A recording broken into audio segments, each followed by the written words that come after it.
161. 트라이아는 종합진단을 받게 되었다. 양쪽 팔의 정맥에서 피를 뽑았다. 두 번째로 손끝의 피를 뽑았다. 세 번째로 다시 팔에서 피를 뽑았는데 이것이 제일 중요한 체혈이었다. 그는 주저하지 않고 자기 피를 주었다. 인간은 언제나 자기 피를 주지 않으면 안 된다. 언제든 어디서든 줄 수 있도록 준비하고 있어야 한다. 그러나 그것만으로 끝난 것은 아니다. 뇌 척수액을 몇 방울 뽑으려고 머리 뒤 목덜미 깨를 바늘로 찔렀다. 그는 몹시 아팠지만 고통을 참았다. 그런 검사가 몇 번씩 되풀이 되었다. 트라이아는 참았다. 그는 인간은 피뿐만 아니라 뇌수까지도 제공하지 않으면 안 된다는 것을 잘 알고 있었다. 그렇지 않으면 살 권리를 빼앗기고 말 것이니까. 머리 끝을 자극했다. 제일 깊은 곳의 분비액을 우반해서 유리판에 놓고 램프 불빛으로 분석했다. 오줌, 침, 그리고 그 밖의 내장기관의 다양한 액체를 채취해서 현미경으로 조사하고 시험관에 넣어 무게를 달았다. 의사들은 폐의 엑스레이 사진을 찍었다. 다음에는 머릿속을 찍었다. 폐와 관절의 마디마디까지 모두 엑스레이 촬영을 했다. 의사들은 정의를 찾아 헤매는 인간의 절망적인 외침의 원인이 되는 상처를 찾아보았다. 상처는 다른 곳에 있었지만 의사들은 트라이아 안의 폐, 뼈, 두뇌, 피, 골수에서 그것을 찾으려고 골몰했다. 트라이아는 그들이 하는 대로 내버려 두었다. 그들은 계속해서 반응을 보려고 모든 근육과 모든 신경을 하나하나 조사했다. 무릎, 손, 위장 그 모든 것이 조사 대상이었다. 그들은 심장의 고동을 들었다. 피부의 가장 하찮은 변화까지도 찾으려고 했었다. 의사의 귀는 그의 피 속에 감춰진 모든 운동을 알아내기 위해서만 존재하는 것 같았다. 트라이안의 체중을 달고 키를 쟀으며 가슴둘레, 뼈, 팔다리의 크기도 재보았다. 의사는 입을 벌리라고 명령하고는 상한 음식이라도 살펴보는 것처럼 혓바닥을 조사했다. 트라이안의 전신이 의욕이라는 그림자로 쌓인 물건처럼 세밀히 조사되었다. 이것이 과연 유익한 결과를 가져다 줄 것인가? 다음에는 정신과 의사의 신문을 받아야 했다. 의사는 아침, 점심, 저녁을 막론하고 질문을 퍼부었으며 때로는 밤중까지 그와 토론을 했다. 대수롭지 않은 대답까지도 조심스럽게 기록되었다. 의사들은 그의 대답에서 마치 형사들이 피해자의 집에서 살인의 증거를 찾아내듯 미치광이의 흔적을 찾으려고 했었다. 그들은 트라이안으로 하여금 어린 시절과 어머니, 누이들, 아버지, 그가 사귀어온 여자들에 대하여 이야기하게 했다. 의사들이 찾고 있는 캄캄한 잠재의식 속에 잠긴 어둡고도 감추어진 길을 잘 알고 있는 트로이강 코르가는 최선을 다해 의사들의 조사를 도와주었다. 트라이안의 영혼은 속속들이 파헤쳐지고 벌거벗겨졌으며 낡고 때물은 옷들로 가득 찬 옷장처럼 활짝 열려 있었다. 의사들은 조금도 구토증을 느끼지 않고 그 속에 코를 파묻은 채 그의 내면 깊숙이 감춰진 생명의 구석구석을 바라보며 냄새를 맡았다. 드디어 검진이 끝났다. 자네는 완전히 정상이야. 어쩔 수 없는 열등의식, 영양부족, 비타민 결핍, 평균 이하의 체중 이런 것을 제외하고는 건강하네. 다소 빈혈 증세가 있고 영양 부족으로 인해 관절이 부어 있으며 이도 조금 나빠졌고 기관이 약해졌기 때문에 맥박이 불규칙하고 폐에 자그마한 반점이 있고 류마티즘 증세도 약간 있네. 그러나 그런 건 현대병이니까 걱정할 것 없네. 의사가 말했다. 그러면 제가 미치광이가 아니라는 것이 증명되었습니까? 트라이안이 물었다. 그는 지쳤다. 감남산 위의 그리스도처럼 지쳐 있었다. 아무튼 병원에서 곧 내보내 주십시오. 자네는 의무실에 수용될 거야 몹시 쇠약해 있으니까. 저는 수용소로 돌아가고 싶습니다. 자네의 요구는 합당치 않아. 저를 한시라도 빨리 수용소로 돌려보내 주십시오. 일주일 후에 트라이안 코르가는 다시 수용소로 돌아왔다. 그는 미치광이가 아니고 또 한 번도 미친 적이 없었다는 증명서를 받아가지고 돌아온 것이다. 그의 눈은 승리의 기쁨으로 빛났다. 그러나 그의 온몸은 고통과 피로로 인해 그림자처럼 비틀거렸다.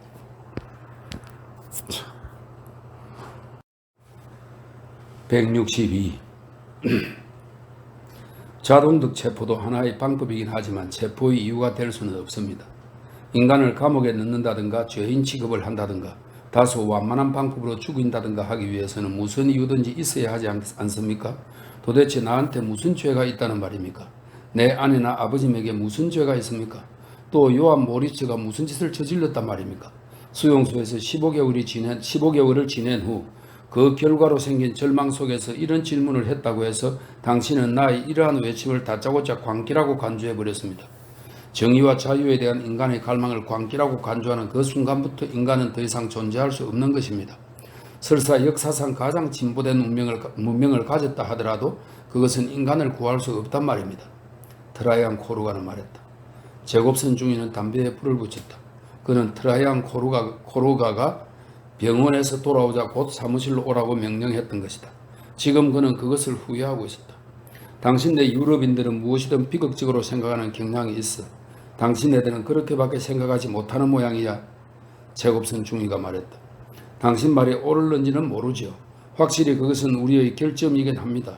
그러나 비극이란 화재, 즉 인간의 절규에 미소를 보내는 건 그 무엇과도 비교할 수 없는 심각한 문제입니다. 그것은 결점과 가오라고만 단정할 수 없는 심각한 문제란 말입니다. 트라이안이 말했다. 나는 자네를 위해서 무슨 일이든지 하려고 노력했네. 그러나 소용이 없었어. 나는 진심으로 자네가 석방되기를 바랐네. 나는 당신이 최선을 다했다는 걸 잘 압니다. 그러나 그건 아무 도움도 되지 못했습니다. 당신의 도움은 결코 성공하지 못할 것입니다. 어떤 사람도 앞으로는 남을 자유롭게 해준다거나 자기 자신을 자유롭게 만드는 데 성공하지 못할 것입니다.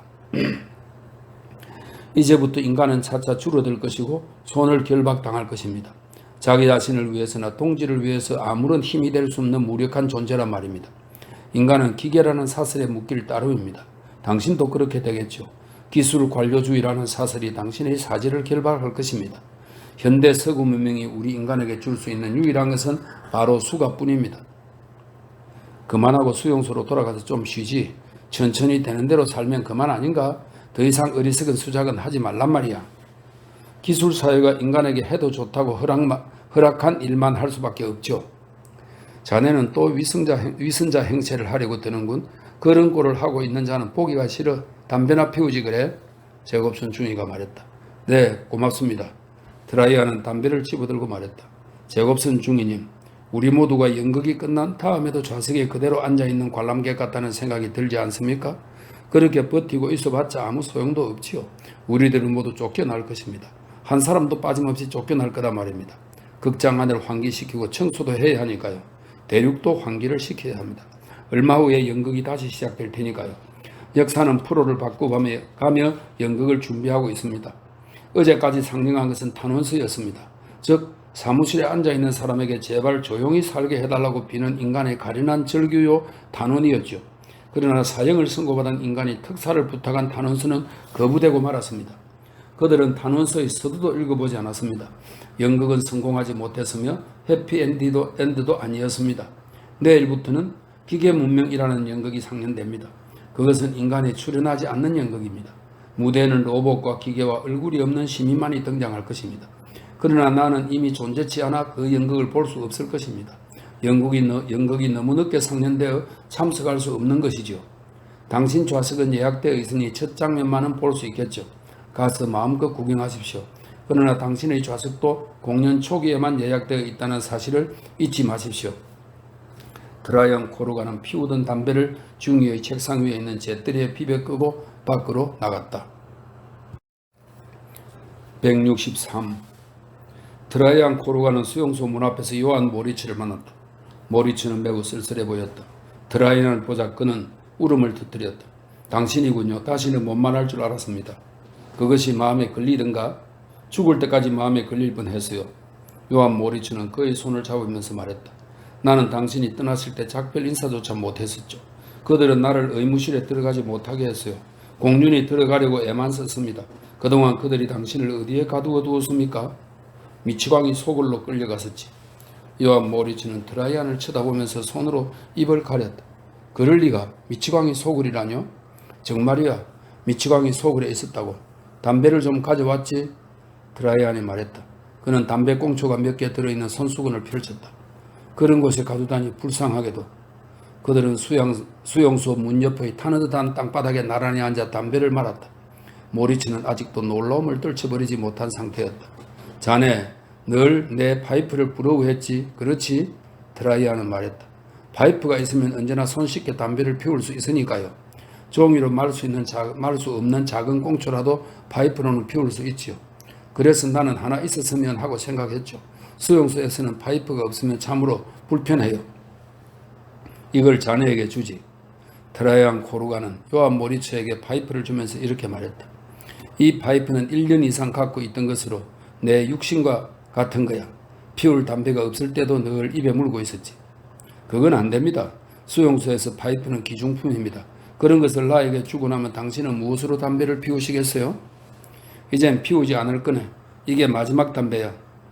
의사가 담배를 끊으라고 했습니까? 아니, 끊으라고 하진 않았네. 나 스스로 피우지 않겠다고 생각했을 뿐이야. 요한 모리츠는 파이프를 손에 들고 그 속에 담배를 다져 넣었다. 정말 고맙습니다. 그러나 당신이 또 담배를 피우게 되면 곧 돌려드리겠습니다. 그렇게 하세요. 피우시지 않는 동안만 제가 가지고 있겠습니다. 아니, 이젠 영원히 피우지 않을 거야. 모리츠는 빙그레 웃었다. 저도 앞으로는 담배를 피우지 말아야지 하고 몇 번이나 맹세했었는지 모릅니다. 그러나 어렵더군요. 담배를 끊는다는 것은 쉬운 일이 아니에요. 그건 나도 잘 알아. 그러나 이번에는 성공할 거야. 트라이안 코르가는 담배에 불을 붙였고 요한 모리츠는 파이프에 불을 붙였다. 그들은 말없이 담배를 피우고 있었다. 트라이안은 안경을 벗어 손에 들고 애정이 담긴 시선으로 유심히 들여다보았다. 태가 고급스러운 안경이었다. 그는 곧 그 안경과 이별이라도 하려는 듯이 들여다보고 있었다. 그가 항상 몸에 지니고 있던 여러 가지 물건 중에서 그의 손에 남아있는 것이라고는 이 안경뿐이었다. 담배 케이스, 약혼 반지, 지갑, 만년필, 연필 등은 하나하나 압수당하고 말았다. 이젠 안경밖에 남지 않았다. 최근까지 목에 걸고 있던 십자가는 아버지가 돌아가실 때 같이 묻히도록 가슴에 걸어들였다. 그리스 정교회의 사진은 제복을 입고 가슴에 성상을 안고 매장되어야 한다. 그런데 그의 아버지는 묻히기 전에 자신의 제복을 입지 못했던 것이다. 죽을 때에도 등과 소매에 PW라는 글자가 붙은 미군 작업복을 입고 있었다. 그는 속옷도 입지 못한 채 숨졌다. 요한 모리츠가 한 불밖에 없는 속옷을 아침에 빨아늘었는데 채 마르기도 전에 사제가 세상을 떠났고 트라이안이 그것을 가져다 입힐 사이도 없이 시신을 재빠르게 실어가 버렸던 것이다. 그러나 트라이안은 목에 걸고 있던 조그만 십자가를 아버지의 작업복 속에 넣어주었다. 그의 아버지는 그 조그만 십자가와 함께 매장되었다. 아니, 어쩌면 화장터에서 그의 아버지와 함께 타버렸을지도 모른다. 지금 트라이안의 몸에는 안경 하나밖에 남지 않았다. 그것만이 그에게 남아있는 유일한 소지품이었다. 몸뚱이와 안경만 남은 셈이다. 안경만이 그가 평생 아끼고 간직할 수 있는 유일한 물건이었다. 지금 그는 그 안경을 애석한 마음과 슬픔이 어린 눈길로 바라보며 만지고 있었다. 이윽고 그는 요한 모리츠에게 그것을 내밀었다. 내 안경 좀 간수해주게. 이제 안경 없어도 잘 보이세요? 모리츠가 반가운 듯이 물었다. 그는 한평생 안경을 써야 하는 사람은 참으로 무거운 짐을 지고 있는 셈이라고 늘 생각하고 있었다.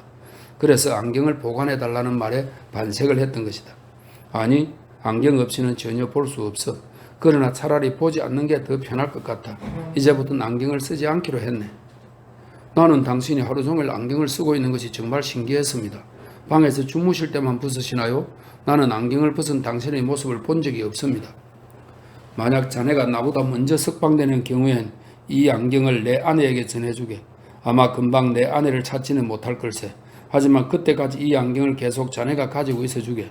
물론 자네가 언제 어디서 내 아내를 만나게 될지는 모를 일이야. 아마도 물구먼 장래에 루마니아에서 만나게 될지도 모르지. 그때까지 깨뜨리지 않도록 조심하게. 요한 모리츠는 안경을 받아들고 유심히 들여다보았다. 트라이안 코르가가 자기에게 무엇인가를 숨기고 있다는 것을 느꼈다. 파이프와 안경을 자기에게 맡긴다는 것은 참으로 의미심장한 일이었다. 겁낼 건 없네, 모리츠. 그냥 자네에게 이 안경을 맡아달라고 부탁하는 것뿐이야. 나는 이제 안경이 필요하지 않아서 그러는 걸세. 그러나 다른 사람에게 주어서는 안 되네. 안경 덕분에 나는 살아있는 동안 온갖 것을 다 보아왔으니까. 이것이 내게 얼마나 소중한 물건인지를 알겠지? 내 아내를 처음 본 것도 이 안경을 통해서였지. 이 안경을 통해 수많은 미녀들을 보았고 그림, 조각, 박물관, 도시들을 보았지. 내가 하늘과 바다와 산을 본 것도 몇백 권의 책을 밤을 새워가며 읽은 것도 안경 덕분이야. 이 안경을 통해 나는 아버지가 돌아가시는 모습을 보았고 이 안경을 통해 자네와 친구들의 얼굴을 보았네.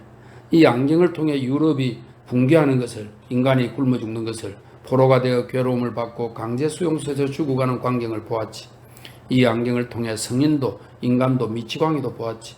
또한 안경 덕분에 나는 인간과 법칙과 신앙과 희망을 안고 죽어 무너지는 대륙을 보았네. 그 대륙은 수용소와 야만적인 규율을 지키는 사회의 기술 법칙 속에 갇힌 채 죽는 줄도 모르게 죽어갔네. 나의 친구 모리츠, 이 안경은 내 눈과 같은 것이네. 때로는 안경을 눈으로 착각할 때도 있었지. 둘은 따로 떨어질 수 없는 불가분의 관계야. 나는 지금 이 시간까지 안경 덕분에 보아야 할 모든 것을 보았네.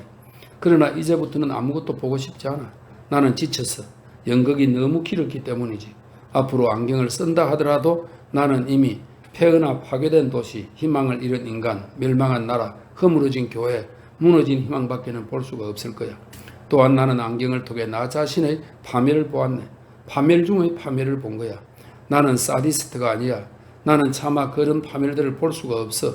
사방에 있는 파멸을 더 이상 참고 바라볼 수가 없어. 그 폐허 밑에서 새로운 개척자가 고개를 들기 시작했네. 그것은 역사 속에 등장한 신세계의 시민이야.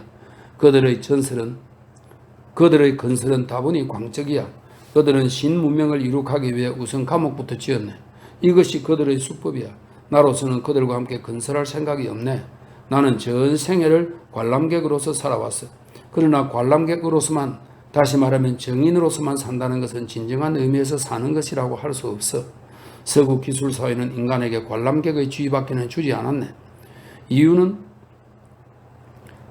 야유는 서글픈 일이야. 내가 몸 수색에서 빼앗기지 않은 것은 단지 이 안경뿐일세.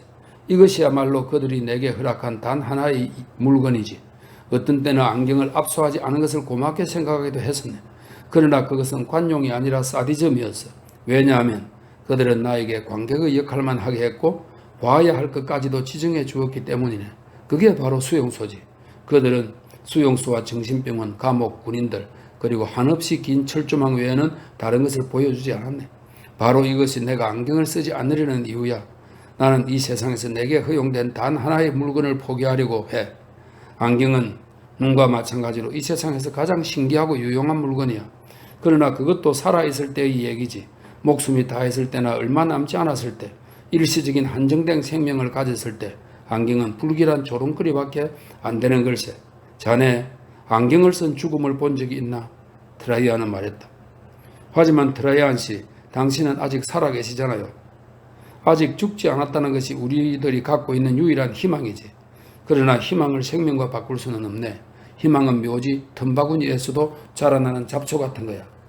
그러나 우리는 이렇게 살아있지 않습니까, 트라이안 씨? 누구나 살아있다고 믿고 또 살고 싶어 하지.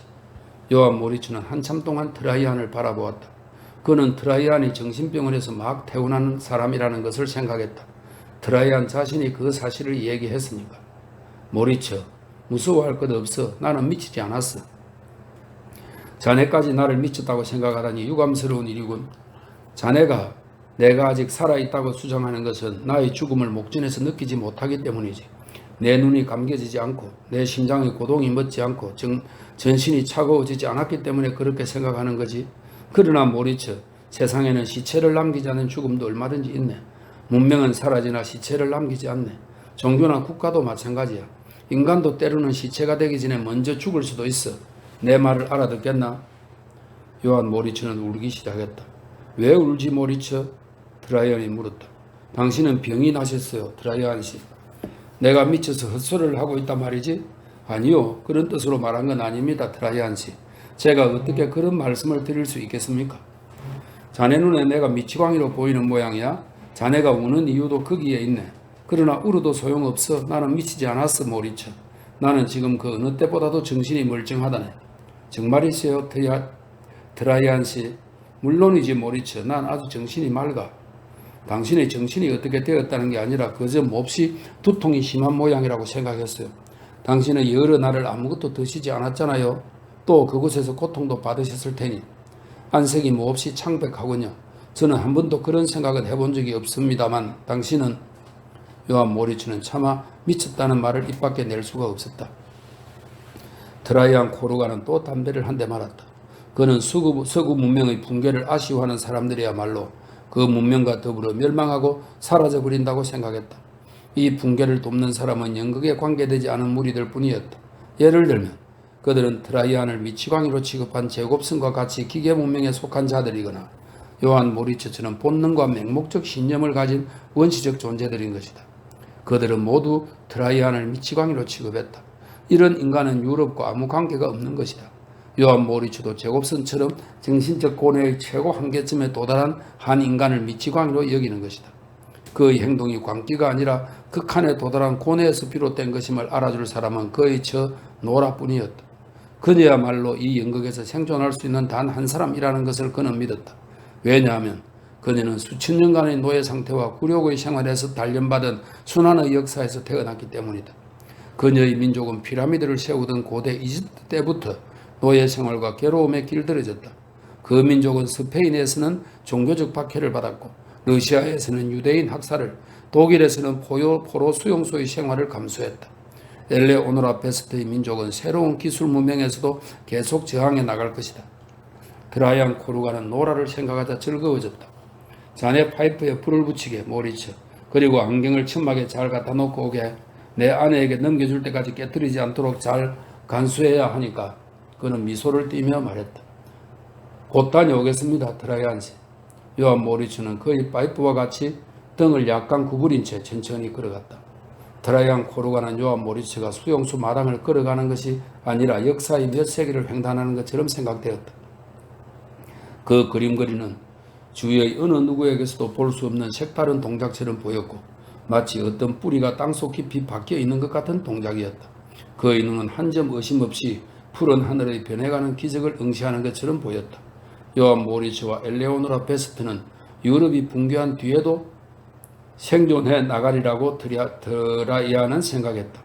그들은 서구의 기술사회 속에서도 그대로 버텨 나갈 것이다. 그러나 그들도 그 속에서 오래 살지는 못하리라. 어떤 인간도 그 속에서는 오래 살아남을 수 없으니까. 그러나 어쨌든 그들은 연극의 첫 장면만은 볼 수 있을 것이다. 그리고 최후의 인간, 가장 굳센 인간들마저도 퇴장한 뒤에는 동서남북에서 로봇들이 모여들어 이 세계를 뒤덮고 말 것이다. 164. 요한 모리츠가 천막 사이로 사라지자 트라이안 코르가는 담배를 던져버리고 일어서서 수용소 정문을 향해 걸어갔다. 포로들은 수용소 정문으로 통하는 마당에는 들어가지 못하게 금지되어 있었다. 트라이안 코르가는 그것을 잘 알고 있었지만 빠르지도 느리지도 않은 걸음걸이로 침착하게 정문 쪽을 향해 걸어나갔다. 그것은 하루 일을 끝마치고 집으로 돌아가는, 서두르지도 않고 늦장을 부리지도 않는 그런 걸음걸이였다. 수용소 마당에 있던 3, 4천 명의 포로들은 자기들의 동료가 금지구역 안으로 들어가는 걸 보았다. 그들은 좀 더 잘 보려고 철조망 앞으로 가까이 모여들었다. 그들은 모두 그 사람이 소장의 비서가 아니면 의사일 거라고 생각했다. 그런 사람들만이 금지구역 안으로 들어갈 수 있었기 때문이다. 포로들은 무술인지 알고 싶어서 안달을 했다. 수용소 안에는 수천 명의 눈이 즐길 수 있는 것이라고는 아무것도 없었다. 매일 같은 일만 보아온 포로들의 눈은 아무리 사소한 일이라도 새로운 사건이라면 열심히 보려고 했다. 그것은 기계적인 생활에서 벗어나고 싶어하고 개인적이며 독창적인 요소를 찾고 싶어하며 생활에서 특이한 변화를 찾고 싶어하는 원시적인 욕구인 것이다. 금지구역을 걸어가는 포로는 그들의 관심의 대상이 되기에 충분했다. 그것은 아주 획기적인 사건이었다. 저 포로는 식사당번이거나 의사의 자격을 가진 자이므로 그곳을 지나갈 권리가 있으리라. 그러나 그들에겐 이 연극도 보아둘 가치가 있는 것이었다. 그들은 일반 포로들에게 금지된 행동을 하고 있는 이 무대의 배우를 아주 흥미롭게 바라보았다. 트라이안 코르가는 수천 개의 시선이 자기를 지켜보고 있는 것을 알았다. 또 철조망을 지키고 있는 감시탑의 폴란드 보초병들이 놀란 눈으로 그가 대체 어디로 가려는 것인지 바라보고 있으리라는 것도 알았다. 트라이안 코르가는 자신에게 시선을 던지고 있는 포로들도 탑 위에 있는 폴란드 보초병들도 보지 않았다. 그는 앞으로 곧장 걸어갔다. 그것은 모든 장애물을 돌파하고야 말겠다고 결심한 분노한 인간의 꿋꿋한 걸음이었다. 또한 그것은 걷는다는 그 자체에 즐거움을 느끼는 홀가분한 걸음걸이였다. 그러나 트라이안 코르가는 즐거움을 느끼며 걷는 것은 아니었다. 다만 자기가 하는 거동의 의의가 있는 것, 거동이 의의가 있는 것이라는 데 만족하고 있을 뿐이었다. 그렇기 때문에 그의 걸음은 기계의 동작이나 감정에 눈이 어두운 사람의 움직임처럼 딱딱하고 단조롭지 않았던 것이다. 또한 그 걸음걸이는 미친 사람의 그것도 아니었다. 트라이안은 눈을 크게 뜨고 걷고 있었다. 그는 안경 없이는 거의 아무것도 보지 못했다. 그러나 그의 마음의 눈은 환히 열려 자신의 길을, 이 길의 의미를, 이 길의 기쁨과 비극을 보고 있었다. 사리를 분별할 수 있는 눈을 가진 사람이라면 트라이언의 그림거리에서 모래 위에 자국을 내며 걸어가는 그 그림거리에 깃들어 있는 은근하면서도 깊은 슬픔을 알아볼 수 있었으리라. 그것은 정든 집을 버리고 떠나는 사람의 슬픔이었고 배가 떠날 때 느끼는 선원들의 슬픔이었다. 진정한 마음의 눈을 가진 사람이라면 트라이안의 걸음 속에서 모든 뜻을 읽을 수 있었을 것이다. 모래 위에 남겨진 그의 발자국에 그 모든 슬픔이 분명히 새겨져 있었으므로 그러나 그곳에는 그것을 알아볼 만한 눈을 가진 사람이 없었다. 폴란드 보초의 눈과 포로들의 눈은 그저 트라이안이 차츰 철조망 가까이로 다가가는 것만을 보았을 뿐이다. 철조망 1.5m 안에 발을 들여놓는 것은 누구에게나 금지된 일이었다. 그러나 트라이언 코르가는 그 금지된 행동을 하고 있었다. 포로들은 트라이언의 행동을 좀 더 잘 보려고 눈에 손을 갖다 댔다. 어떤 사람은 아슬아슬한 시합을 볼 때나 무서운 영화를 볼 때 또는 탐정소설을 읽을 때 느끼는 그런 기분으로 앞으로 일어날 사태에 불안감을 느끼면서 주먹에 입을 대기도 했다. 감시탑의 폴란드 초선은 자기의 눈을 의심했다. 하마터면 그도 손을 입에 댈 뻔했다. 그러나 그의 손에는 총이 들려 있었다. 그가 팔을 들었을 때 총이 따라 올라갔다. 포로가 철조망 가까이 접근하면 총을 쏘는 것이 그의 임무였다. 그래서 그는 방아쇠를 잡아당겼다. 탄환이 날아갔다. 폴란드 초선은 자신이 실수한 것을 깨달았다. 겨냥을 하지 않고 쏘았던 것이다. 총을 쏘려면 우선 겨냥을 해야 한다. 그것이 올바른 사격법이었다. 그가 그것을 모를 리가 없었다. 그래서 그는 금세 자신의 실수를 깨닫고 다시 총을 쏘기 전에 개무리 판을 뺨에 대고 그 사람을 겨냥했다. 트라이아는 첫 번째 총소리를 들었다. 이어 두 번째 총소리도 들었다. 그는 눈앞에서 교차되는 번갯불 같은 빛을 보았으며 전신이 폭삭 주저앉는 듯한 피로를 느꼈다. 마치 더운 땅에서 독한 술을 한 잔 마셨을 때처럼 온몸이 나른해졌다.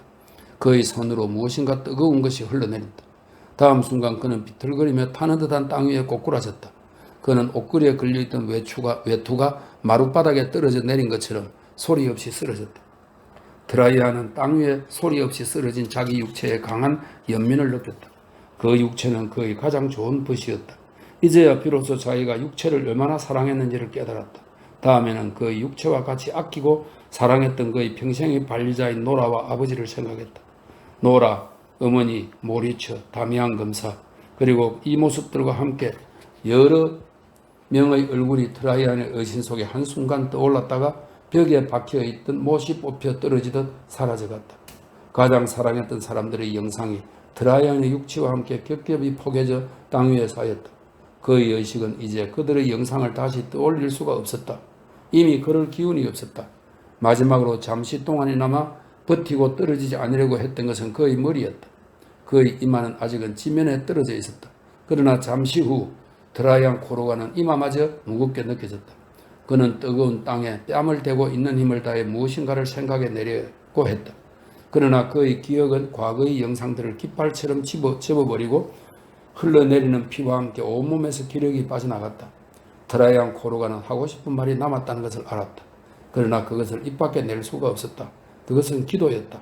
바로 그가 좋아했던 기도였다. 그러나 그 기도는 그의 생애에 있어 수많은 일들이 그러했던 것처럼 실현되지 못하고 말았다. 그다지 긴 기도도 아니었다.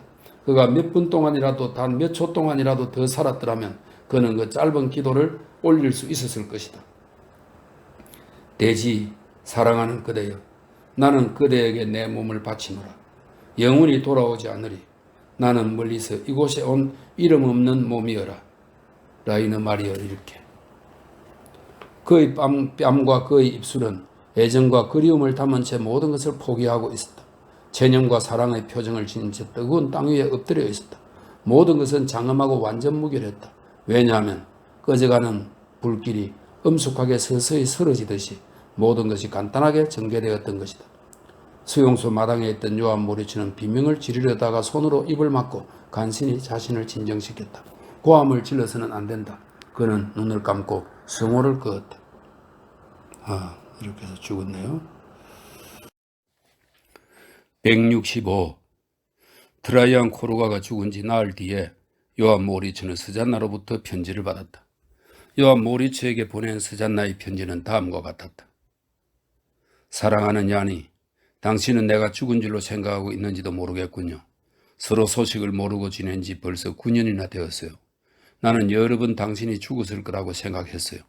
그래서 성당에 가서 당신의 명복을 빌고 싶은 적도 있었어요. 그러나 마지막 순간에 가서는 언제나 생각이 달라지곤 했어요. 당신이 반드시 살아있으리라는 생각이 들었기 때문이에요. 지금 나는 당신을 위해서 미사를 올리지 않은 것을 잘한 일이라고 생각해요. 산 사람을 위해 미사를 올리면 불행이 온다고 하기 때문이죠. 스위스 적십자사의 페루체 씨가 당신의 주소를 알려주었어요. 그동안 당신이 줄곧 갇혀 있었다는 것도 말해주더군요. 나는 당신의 생명을 보호해 주신 하나님께 감사를 드린 뒤에 아무 잘못도 저지르지 않았으며 도둑이나 죄인도 아닌 당신을 이유 없이 감방에 몰아넣은 사람들의 마음을 하루빨리 깨우쳐 달라고 기도했어요. 당신에게 이야기할 것이 태산 같군요. 지난 9회 동안 여러 가지 일이 많았지만 어떻게 그 모든 것을 편지로 다 말할 수 있겠어요? 지금 내가 독일에 있다는 것을 알면 화를 낼지 모르겠어요. 집과 토지와 우리가 가지고 있던 모든 것을 다 버리고 아이들도 외국인들 틈에서 자라고 있답니다. 왜 이렇게 되었는지 당신에게 그 사유를 얘기하겠어요. 당신은 오순절 다음 날 떠났어요. 마을 사람들이 나에게 헌병이 당신 등에다 총을 대고 데려가는 것을 보았다고 말해주더군요. 나는 당신이 총뿌리에 밀려 죄인처럼 붙잡혀 갈 이유가 조금도 없다는 것을 알고 있었기 때문에 사람들의 말이 믿어지지 않았어요. 당신이 떠난 후 처음 한 달 동안은 따뜻한 빵을 구워놓고 당신을 기다렸어요. 당신이 굶주리고 목이 말라 돌아오리라고 생각했기 때문이죠. 빵이 굳어지면 아이들에게 당신이 돌아오면 언제나 따뜻한 빵을 먹을 수 있도록 새로 굽곤 했습니다.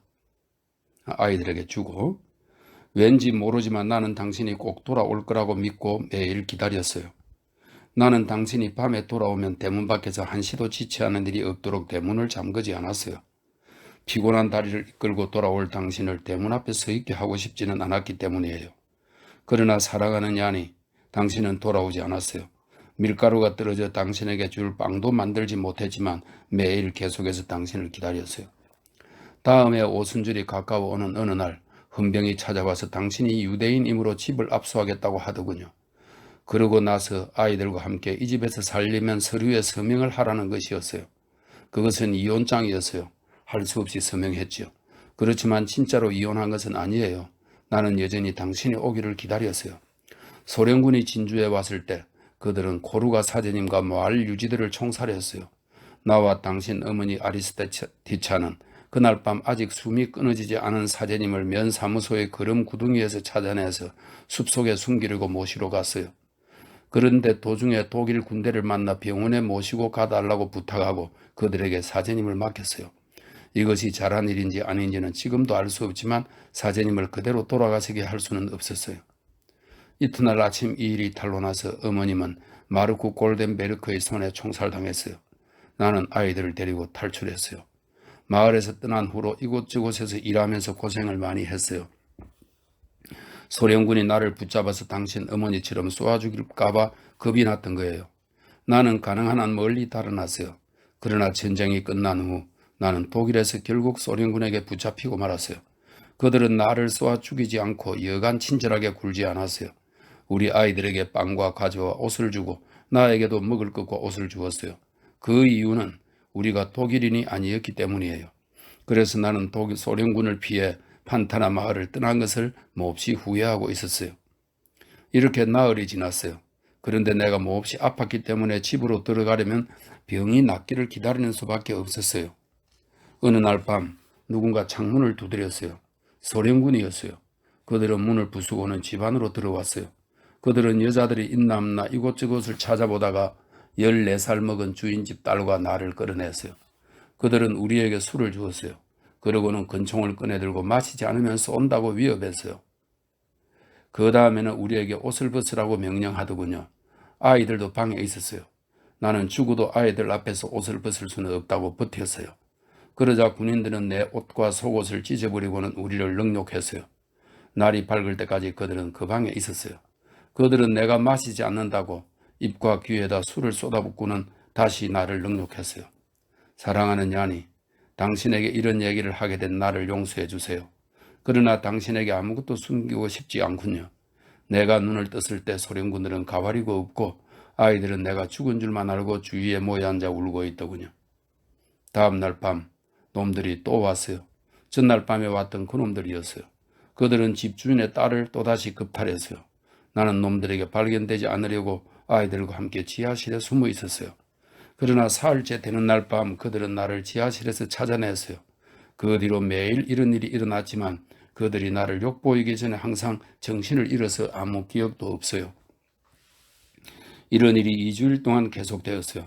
나는 마당으로 옆집으로 다락으로 숨어 보았어요. 그러나 언제나 놈들에게 들키고 말았어요. 단 하룻밤도 피할 수가 없었어요. 나는 자살해버리기로 결심했어요.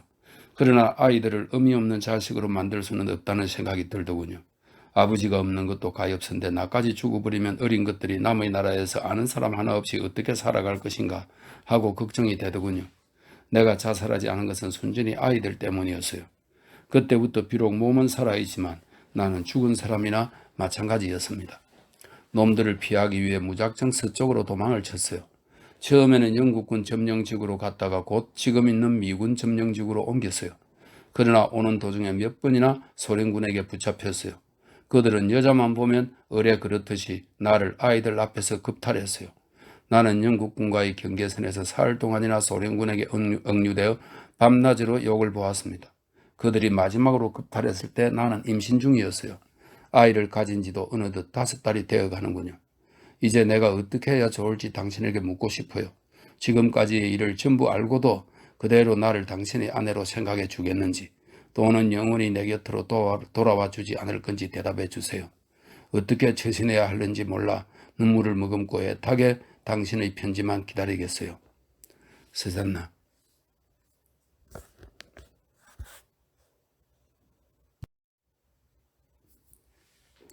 166. 편지를 다 읽고 난 뒤에도 요한 모리츠는 오랫동안 편지를 소나기에 움켜쥐고 노려보고 있었다. 그는 어렴풋이 식사시간을 알리는 종소리를 들었지만 꼼짝도 하지 않았다. 그는 그 자리에 벌렁 누워버렸다. 그의 시선과 육체, 누워있는 모습까지도 지금까지와는 완전히 달랐다. 그것은 이미 이전의 요한 모리츠가 아니었다. 요한 모리츠의 육체와 정신은 도저히 감당할 수 없는 경류에 휩쓸려서 떠내려가는 큰 앞불과 같았다. 그는 이미 타버린 뜨거운 제로밖에 존재하지 않았다. 다시 말하면 요한 모리츠는 아무런 감각도 느끼지 못했던 것이다. 그는 굶주림도 갈증도 느끼지 못했으며 기쁨도 슬픔도 없었다. 그는 웃을 수도 울 수도 없었으리라. 왜냐하면 이제 그는 그 어떤 것에도 흥미를 느낄 수 없었고 살아있다는 것조차 느끼지 못했기 때문이다. 요한 모리츠는 침대에서 일어나 천막을 나왔다.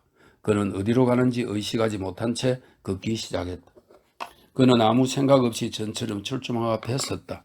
금지선을 넘으면 드라이아 코르가처럼 총살당한다는 사실에도 전혀 관심이 없었다. 그에게는 금지선을 넘어야겠다는 생각이나 또 넘어서면 안 된다는 생각도 없었다. 그는 아무것도 생각하지 않고 또 아무것도 바라지 않았다.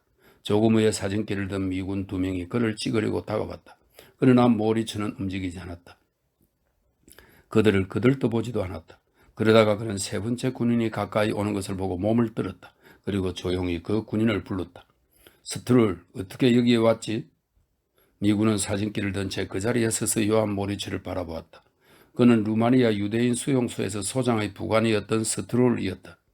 모리츠와 의사 이브라모비치와 함께 부다페스트로 탈출했던 일행 중 한 사람이었다. 그는 모리츠를 쳐다보다가 누군지를 알아차렸다. 요한 모리츠가 이름을 부르자 스트룰은 사진기로 얼굴을 가리며 모리츠를 찍는 신용을 했다. 그리고는 대답도 하지 않고 총총히 멀어져 갔다. 요한 모리츠는 철조망에 붙어서서 스트룰과 다른 2 군인이 지프를 타고 떠나는 것을 바라보았다. 지프가 움직였을 때 스트룰은 요한 모리츠 쪽을 한번 쳐다보았으나 난처한 듯이 재빨리 시선을 돌려버렸다. 모리츠는 조금도 화가 나지 않았다. 다른 날 같았으면 옛날 함께 고생했던 옛친구 스트룰이 자기를 모른 채 했다고 몹시 화를 냈을 것이다. 그러나 오늘의 그는 모든 일에 무관심했다. 요한 모리츠는 오랫동안 철조망 옆에 서 있었다. 누군가가 와서 어깨를 쳤지만 그는 돌아보지도 않았다. 모리츠, 떠날 준비를 하게. 요한 모리츠는 그제서야 돌아보았다. 석방 명령이 내린 줄 알고 그의 눈에 희열의 빛이 감돌았다. 석방시켜주는 건가? 그는 자기 어깨를 잡고 있는 막사 반장에게 물었다. 아니야, 모리츠. 그럼 또 다른 수용소로 가는 거요? 뉘른베르크로 가는 거야. 요한 모리츠는 무관심하게 머리를 흔들었다. 그는 벌써 전부터 자신이 친위 대원이었기 때문에 전범자로 간주되리라는 사실을 알고 있었다. 그래서 그는 다른 전범자인 괴링 원수나 루돌프 헤스, 로젠베르그 본 파펜 등이 있는 뉘른베르크로 가는 것을 당연한 일로 여겼다. 그는 사형 선고를 받을 가능성도 있었다.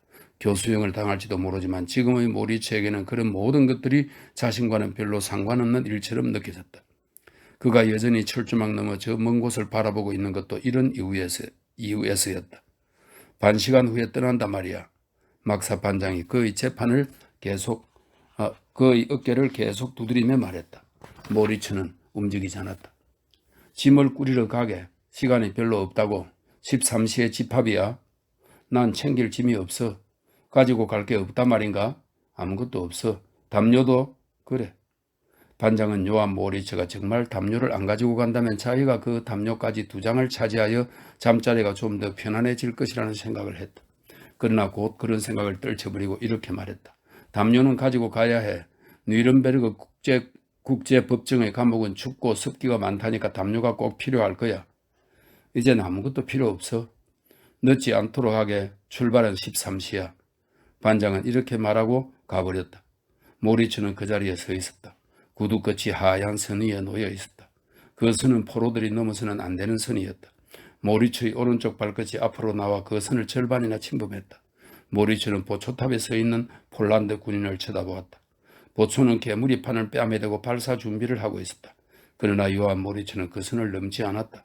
그냥 그것을 구두 끝으로 밟은 채 움직이지 않고 서 있을 뿐이었다. 반시간 후 그는 수용소의 다른 전범자들과 함께 뉘른베르크로 떠났다. 스자나의 편지는 모리츠의 다른 소지품과 함께 천막 속에 남아있었다. 동료들이 그것을 읽어보려 했으나 단념할 수밖에 없었다. 편지는 루마니아어로 쓰여 있어서 한자도 읽을 수 없었기 때문이다. 편지지가 얇았다. 포로들은 그것을 잘라 나누고서는 담배를 말아 피웠다.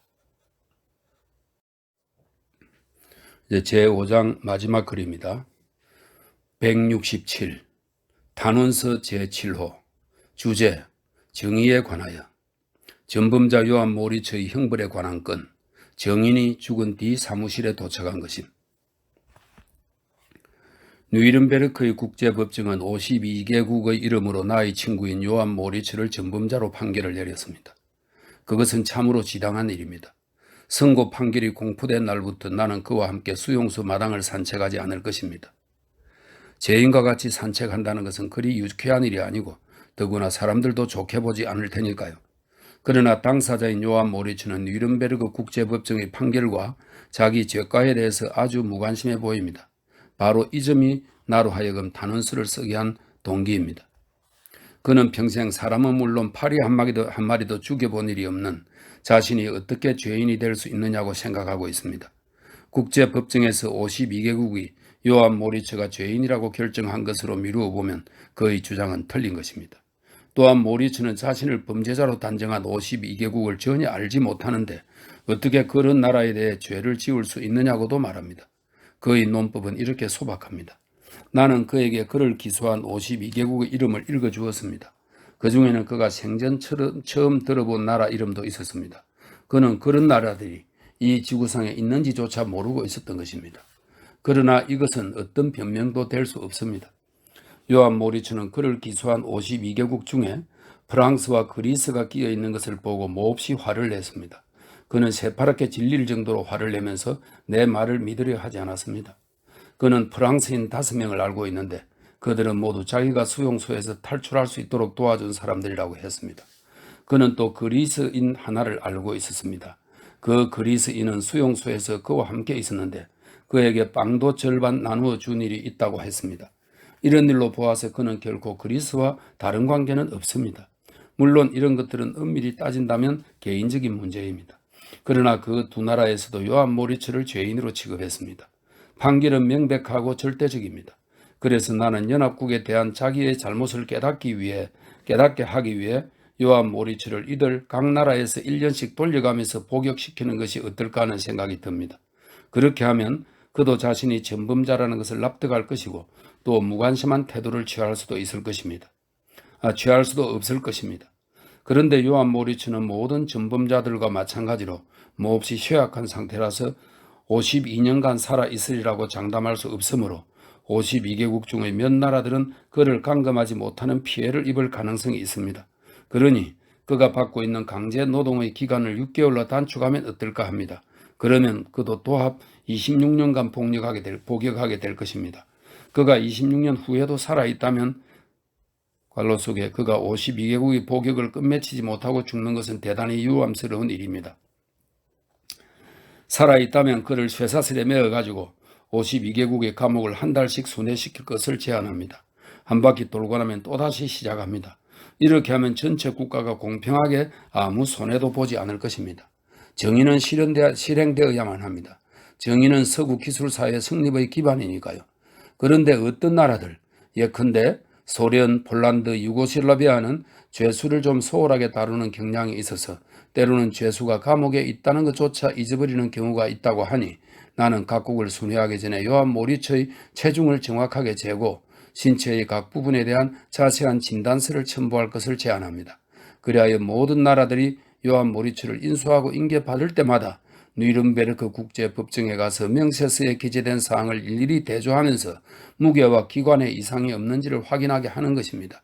그렇게만 하면 요한 모리츠에 대한 관리는 완전한 형태대로 유지되고 또 52개국의 유용한 존재가 될 수 있을 것입니다.